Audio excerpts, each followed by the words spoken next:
ప్రకాశం జిల్లా కొమరోలు మండలం రాజుపాలెం గ్రామంలో 1000 సంవత్సరాలకు పైగా చరిత్ర కలిగిన రాజుల కోట వెలుగులోకి వచ్చింది.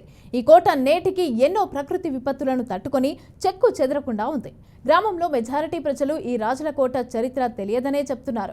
కడప దగ్గర ఉన్న గండికోటకు చెందిన నవాబు రాజులు ఈ కోటకు అనుసంధానంగా నిర్మించారని స్థానికులు చెప్తున్నారు. ఇక ప్రయాణం చేసేటప్పుడు రాజులు ఈ ప్రాంతంలో విశ్రాంతి తీసుకునే వాళ్ళని, అందుకే ఈ గ్రామానికి రాజుపాలెం అని పేరు వచ్చిందని అతి కొద్ది మంది ప్రజలు అంటున్నారు. ఈ కోట గురించి చాలా మందికి తెలియకపోవడంతో గండికోట రహస్యంగానే ఈ కోట చరిత్ర కూడా నిలిచిపోయిందని అంటున్నారు. నా పేరు సయ్యద్ బాషా అండి. మాది కొమరోలు మండలం రాజుపాలెం గ్రామము, ప్రకాశం జిల్లా అండి. ఇప్పుడు మీరు వెనక చూస్తున్నటువంటి కోట ఇది దాదాపుగా నాకు తెలిసి ఒక 60-70 సంవత్సరాల నుంచి ఇది ఇక్కడే ఉంది. మేము చూస్తున్నాం, చిన్నప్పటి నుంచి ఇక్కడ ఆడుకునే వాళ్ళం, తిరిగే వాళ్ళం అన్నమాట. ఇది వచ్చేసి అప్పుడు మా పూర్వీకులు అంటే పెద్దవాళ్ళు ఉంటారు కదా, 100 సంవత్సరాలు 70 సంవత్సరాలు అంటే మేము చిన్నగా ఉన్నప్పుడు వాళ్ళు కథలుగా చెప్పుకునే వాళ్ళు అనమాట.